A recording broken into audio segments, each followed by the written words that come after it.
Okay, so good day to everyone, and let us start the series of our discussion about Technical Writing 1. And as you see in our screen, this is under the Criminal Detection and Investigation at meron itong katumbas na 20%. So marami itong subject under the CDI. So isa lang ito na subject uh, na technical writing under the CDI. So ito yung papag-aralan natin, series po ito of our discussion. Kung baga series 1 ngayon, yung discussion natin. So ano nga ba ang ibig sabihin ng technical writing? So please take note that the word technical comes from the Greek word techne, na ang ibig sabihin ay skill. So it means technical writing then is a form of technical skills, and it is used in the fields like in the PNP, military, or in the tri-bureau. Yun na nga ang subject matter natin. So this is in line with your course criminology na alam nyo, ito yung sinasabi ng ibang mga kurso, ibang mga college, ibang mga department na mahina daw ang criminology dito. Kaya pag-aralan nga natin at huwag tayong sinasabihang mahina daw tayo. Lackings ng criminology. Kung hindi daw magaling sa pagsusulat, magaling naman daw sa pananalita. Kung hindi magaling sa pananalita, magaling sa pagsusulat. So, in line of the criminal investigation, or to you as future investigator, you need to have this two component. Magaling ka sa pagsasalita, and also you are knowledgeable on how you are going to express yourself through writing. So ito na yung discussion natin all about technical writing 1. Okay. So let's proceed to the next slide. So preliminary natin ito, all about the basic grammar. Umpisahan natin dito sa what is speech. So speech refers to the faculty or power of speaking. Why it is a power of speaking? Because once you speak, your listener can grasp, naiintindihan niya yung sinasabi mo. And that is the power of speaking. This is in a form of oral communication and ability to express one's thought. That's why kailangan masanay kayo, So it is your opportunity, class, to express yourself inside the classroom. Lalong-lalo na may mga subject kayo na face-to-face kayo. It's time, class, to exercise, to discover, or to improve yourself. Umpisa naman yan, yung dinenervyos tayo, di ba? Okay lang yan, ninenervyos tayo, pero you know how to control your nervous. Kailangan makontrol mo yung nerbyoso mo. Normal lang naman yan ang abnormal kung hindi mo makontrol ang nervyos mo, yung nanginginig ka na lang dyan sa upuan mo, meron kang gustong sabihin, pinapawisan ka, yun yung mga abnormal. So normal lang, na makaramdam tayo ng nervyos, medyo balisa ka, kasi meron kang gustong sabihin. Ang importante, masabi mo. Ayan, naman, So, let's proceed to the different parts of speech. And yung una dyan ay yung noun. So, noun, meron tayong, generally, there are two kinds of noun, yung singular noun and the plural noun. So, alam naman natin, guys, kapag sinabi nating singular, of course, it refers only to one. Or it is just a one group. Kapag naggrupo-grupo na sila, ruling ng grammar nagiging singular na. Pero kapag hiwa-hiwalay sila, of course, nagiging plural, more than one. Just like in a singular noun refers to one place, one person, or one thing. So just like for example, boat.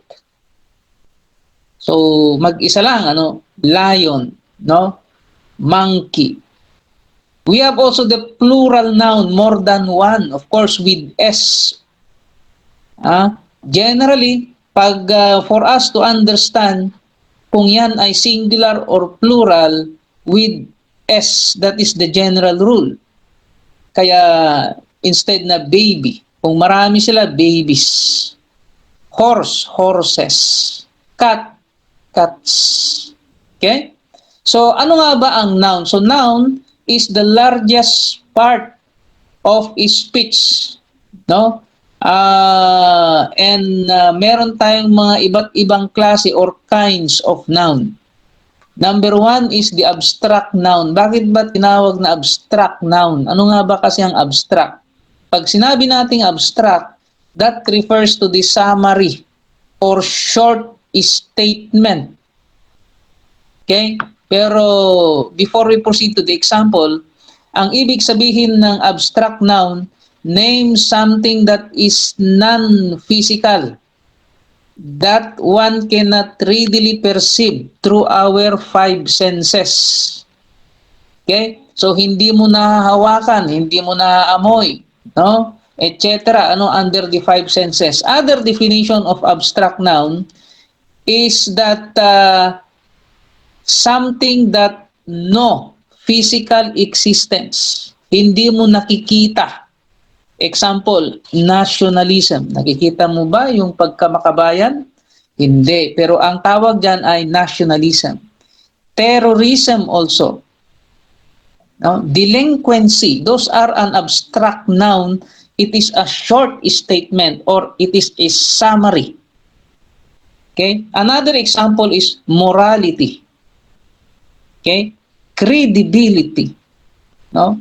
Just like in the example, I want to see justice served. So ano ang abstract noun natin sa sinabi ko na example, I want to see justice served? Ang abstract noun natin dyan ay yung salitang justice. Right? I'd like the freedom to travel all over the world. Ang abstract noun natin dyan on that statement is the word freedom. Ayan. Next class is yung compound noun. Ano naman itong compound noun? This composed of two or more words acting as a single unit. So, there is a word kasi na parang pinagdugtong or pinagsama in order to create single unit of word. Just like for example, police officer, director general. No? Ayan. Director general pa. Police officer pa. No? Fingerprint. Shotgun. So those are an example of compound noun. No? So, next class is yung proper noun. Pag sinabi nating proper noun, this is now the name of a specific person, name of a specific place, name of a specific thing. Kagaya ng your instructor for today is no other than Mr. Donald Sumadon. Okay, so that is called the proper noun. My name, Donald Sumadon, is an example of proper noun. To include also the name of the school, Programming Language Technique College, is also an example of proper noun. Right? The Philippine National Police. Those are an example of proper noun. Next, the word concrete noun. Another kind of noun is the concrete noun. So pag sinabi natin concrete noun, name something that one can physically see, that one can physically touch. Kung maalala nyo kanina, yung binanggit natin yung abstract noun something that is non-physical or no physical existence. This is now the opposite of abstract noun, ano? Yung concrete noun. Okay? Meron yan, nakikita, nahahawakan, naamoy. Just like, for example, baril, gun, dead body. Right? Those are an example of concrete noun. No? Criminal. Those are an example of concrete noun. That's why in the sentence example, the gun used by the criminal is in the police station. So, the concrete noun there is yung gun. No? Gun. Yan. To include also the criminal. Those are an example of concrete noun. Next is yung common noun. Ha? Ano ba ang common noun? Any one of a class of people, places, or thing. Okay? O kaya, it is in non-specific places, people, or thing. So, hindi siya specific. Ano? It is not specified. Just like, for example, explosive. Anong klaseng explosive? So, hindi siya specific. Ano? Kaya, tinatawag na common noun. Station. So, anong station yan? Is it the police station? Is it a water station? Kaya kapag nakabasa kayo ng station lang, it is an example of a common noun. Right? So, just like, for example, to include also yung name of a different job is also an example of common noun. Iba't ibang klase ng trabaho. Right? Plant, animals is an example of common noun also. So just like the cat climbed the tree. No? Noun siya, noun yung cat, pero anong kinds ng noun? It is a common noun. Just like also the victim of the explosion were assisted by the cop. So ano ang common noun dyan? It is the victim. No? Yan yung common noun. Next class is yung collective noun. Ano ba ang ibig sabihin ng collective noun? Name a group of people or thing. Okay? So it is a group of people. That is a collective noun. Just like for example, council. Yan, grupo yan. Ano? Grupo. Grupo ng mga leader. Ang tawag dyan ay council. Next is delegation. Halimbawa, yung mga athlete natin dyan sa PLT. No? PLT delegates. So delegation is an example of collective noun. A group of people. No? Team. Ayan. Troop. Okay? So, the example sentence natin, the biggest delegation of criminology student came from PLT College. So, ang collective noun natin dyan is yung the word delegation. No? Another example is, the party will have to rethink. Yung party na, yung partido, ano sa politiko, sa politika. The party will have to rethink its strategy to win the next election. So, ang collective noun natin dyan, a group of people is the word party. No? Another example is a flock of sheep is crossing the road. So, ang collective noun natin dyan ay yung word flock. Ayan. So, those are the 6 kinds of noun. So, let's proceed to the next slide, class, and that is the word pronoun. What is mean by pronoun? Pronoun are words that help writer avoid awkward repetition of noun. They are used in replacement of a noun para hindi na natin ulit-ulitin yung mga iba't ibang klase ng noun. O for example, yung pangalan ng tao, hindi na natin ulit-ulitin kaya maglalagay tayo ng pronoun. Yan na nga, in replacement of the noun. So, just like for example, no? Mar is taking up BS Criminology. at PLT College. He will graduate next year. Ayun. So, si Mar, siya yung subject matter of the sentence, ano? Siya yung noun. Now, ang pronoun natin, he, because it in a replacement of the noun. So, he will graduate next year. Tumutukoy kay Mar. No? Yan. So, the crime scene was secured.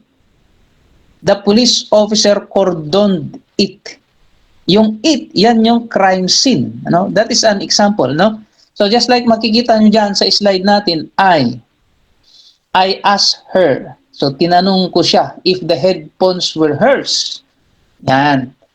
Kung sa kanya. So, those or that, yung mga na ibang kulay, that is a pronoun of the sentence. Okay? So, yan. Pag-aralan nyo yan, So, basta't it replace or in a replacement of a noun referring to a person, name, okay, in replacement of that name or noun, that is called a pronoun. Ayan. So, just like, for example, the young girl brought me a very long letter from the teacher. And then she. So, that word she is referring to the young girl. Quickly disappeared. So, a pronoun is a word used in place of a noun. Yan, inulit natin, So, a pronoun is usually substitute for a specific noun, which is called, ang tawag daw dyan ay antecedent. Yan, it is called antecedent. So, ganun din yung example natin kanina. Annie was late to class again because she missed the bus. So, that is the antecedent, She, the word she. If that is also, you are talking, to person A, person B. You are the person A. For example, tinanong mo si person B, what do you think of Julian? Si person B naman, sasagot siya, I don't like him very much. So, hindi niya nauulitin, yung pangalan ni Julian. No? So, I don't like Julian. Hindi na Julian. Dikit, I don't like him. So, yung him is referring to Julian. Right? So, right. So, next, let's proceed to the next slide that is referring to the type of pronoun. So, meron tayong mga type of pronoun dyan. So, just like the personal pronoun, possessive pronoun, reflexive pronoun, relative pronoun, and demonstrative pronoun. So, for us to understand, ano-ano nga ba ang mga yan? So, pag sinabi nating personal pronoun, that's refer to the specific person or thing. So, mamaya, may mga example tayo dyan. Pag sinabi naman nating possessive pronoun, so possessive, it indicate ownership, so pagmamay-ari. Yung personal pronoun, tumutukoy yan sa person, o kaya I think. Yung reflexive pronoun, emphasize another noun or it emphasize another pronoun. Yung relative pronoun naman, it introduce a subordinate clause, and demonstrative pronoun, it identify, it point to, or it refer to noun. So, ano ba yung mga example niyan? So, yan, let's proceed to the different kinds of its example. So, just like in personal pronoun, ang example natin dyan ay meron tayong first person kasi nga referring to person, personal. Second person, third person. So, kapag yung first person, I, yan, me. Yung second person naman, of course, you. So, yung third person naman is she. He. So, in reflexive o kaya in intensive pronoun naman, ang example natin dyan, para masabi natin na reflexive pronoun, ourselves. Yan. Yourself. So, it usually end to self or selves. Himself. Okay? Pag sinabi nating demonstrative pronoun, this, no? Okay? That, this or those. Yan, no? Plural kasi yan, ano? Yung this na yan, plural, those. Okay? Yung relative pronoun naman, usually it answers, no? Pag relative pronoun, it usually to answer question. Just like that, is that answering person, no? Refers to a person, refers to animal, it refers also to things. Okay? Sa which naman, it refers to animal or thing only. Pero pag refers to who, it refers to a person only. Ayan, that is the relative pronoun.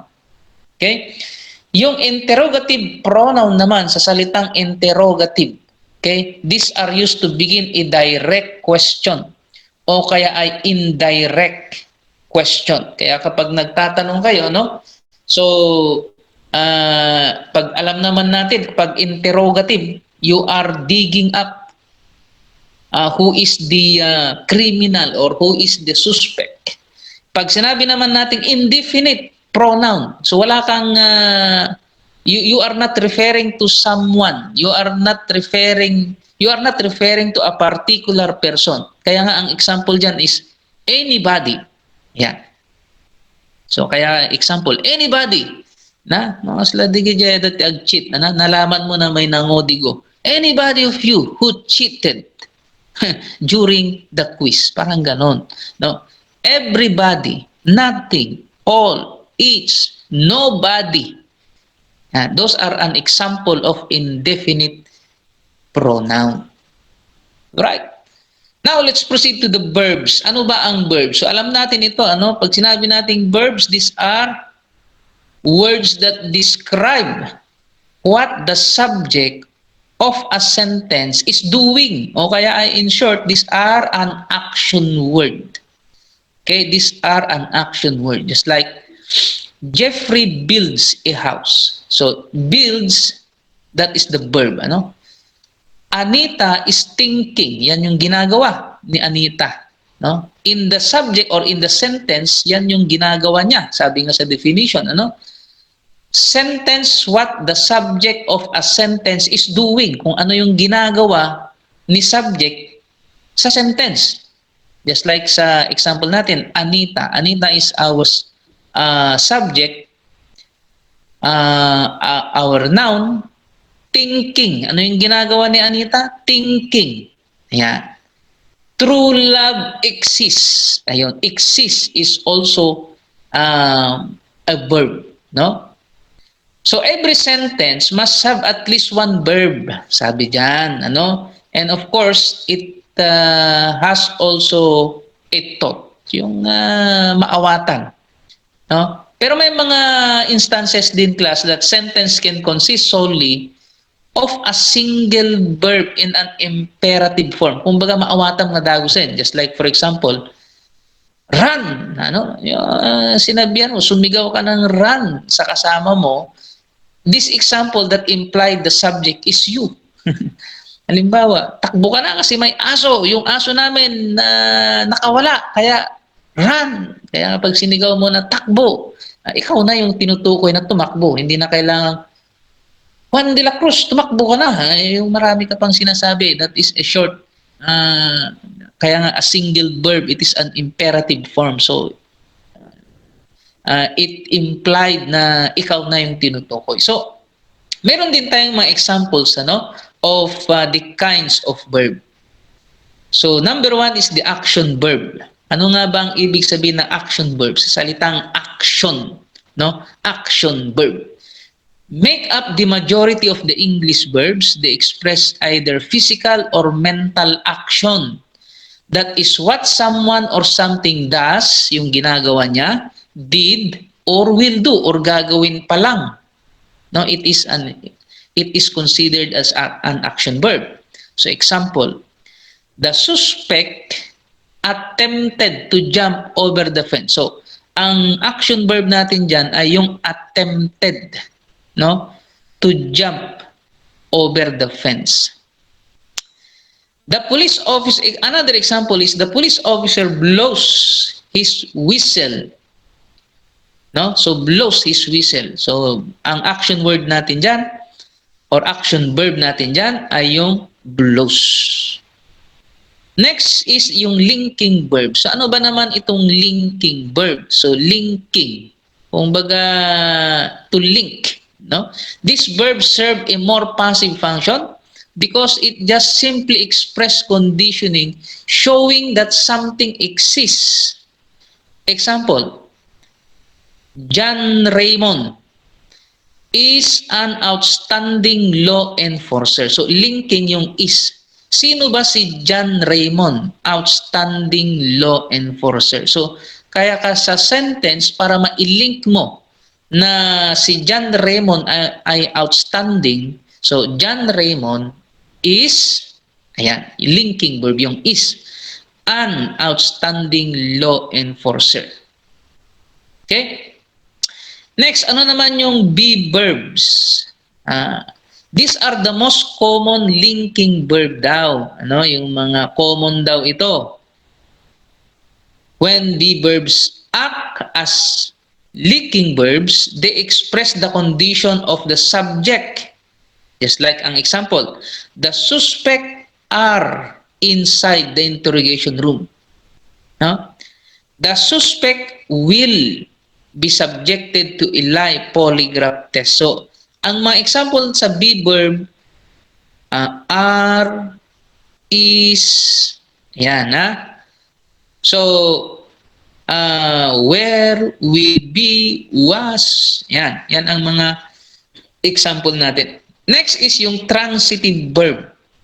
These verbs direct action towards someone or something that is named in the same sentence. The words toward which transitive verb direct its action is called the object of the verb. Just like example, no? He filed an affidavit of what? Of ano? Of complaint. So that is called transitive verbs. No? Action towards someone. Kaya nga ang example natin is, he filed an affidavit of complaint. Yan. Okay? So, let's proceed to the next slide. That is the verb conjugation. No? Verb conjugation. Meron pa yung intransitive pa pala. We have the transitive verb, we have also the intransitive verb. Ano ba yung intransitive verb? Paki-note na lang dyan. Ano? These verbs do not direct action towards someone. Hindi naman. Ano? Opposite yan ng transitive verb. Just like, example, the drug pusher escaped. Now, she works for the drug syndicate. Yan. Okay, so, yan yung mga intransitive verb that do not direct action towards someone. Okay, that is named in the sentence and they never have object. Just like yung escape. Okay, just like yung she worked for the drug syndicate. Yung salitang work. Okay, this is considered as intransitive verb. Okay? So, next is yung verb conjugation. Ano ba itong verb conjugation? Verb can change from depending on subject, tense, mood.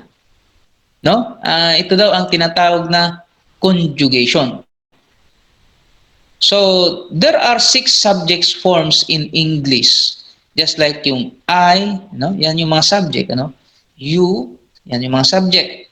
He, we, you, they. Yan. Referring sa mga subject yan, ano? So, verbs and subject must agree in number. If the subject is singular, the verb must also be singular. Similar, if the subject is plural, of course, plural din ang verb niya. This is called subject-verb agreement. Kaya nga, kapag singular, of course, singular din. Kapag plural, of course, the verb must also be plural. Just like, example, she talks a lot. So, mag-isa lang niya, ano? Kaya singular din. We talk a lot, niyan, plural na, we. Not she talk a lot. Yan. We talks a lot. Ayan. So, those are a subject-verb agreement. So, let's proceed to the tense. Verbs are also conjugated based on tense. Ano ba yung tatlong klase ng tenses? Yung past tense, present tense, future tense. So, madali lang ito, ano? Pag sinabi nating past tense, of course, past tense, action. Ha?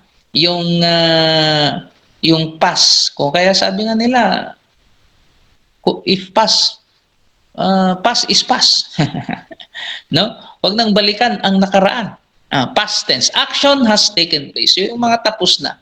Present tense, action is taking place. So, nangyayari pa lang. Future tense, yung gagawin mo pa lang. Action will take place. So, each tense has simple, progressive, perfect, and perfect progressive. Ano? It depends on the sentence. So, tingnan nga natin, ano? Yung mga example ng past tense, present tense, future tense. So, meron tayong tinatawag na simple, no? Simple tense. Ayan. So, kapag yung past tense niya, I look at the painting. Ang present naman, I look. Wala na yung usually sa past tense with ed kasi tapos na eh. No? Present, I look at the painting. Future, I will. Yan. So, mapapansin nyo, usually sa future will.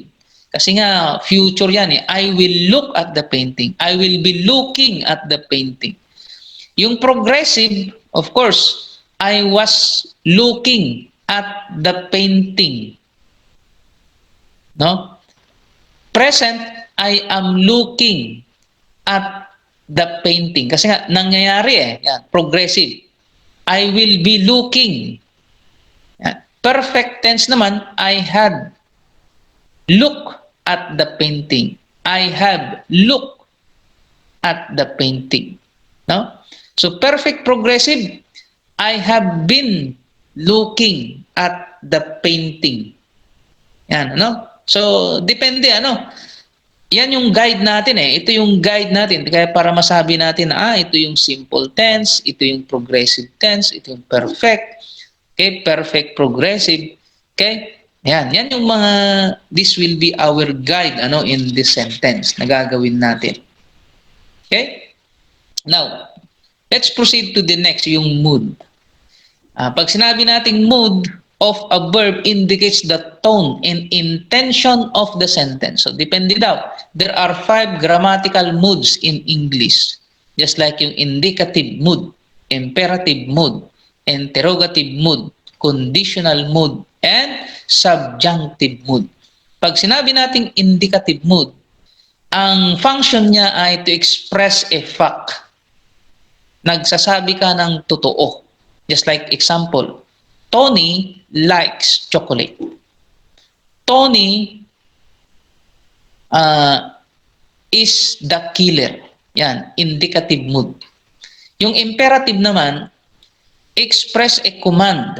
O kaya ay it express a request. Nagre-request ka. Kaya nga ang example natin, wash the dishes.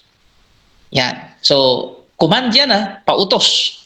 Interrogative, ask a question, patanong. Did you do your homework? Did you investigate the case? That is interrogative. Conditional, express a condition. Conditional eh. If you want to borrow that book, you can. Okay? Subjunctive mood, express a wish. So nagwi-wish ka. Express a demand. Express doubt. Medyo alanganin, na hindi ka masyado kumbinsido. So, ang example, if I were rich, I would buy an island. Yan, nag-wish ka. No? Yan. So those are an example of grammatical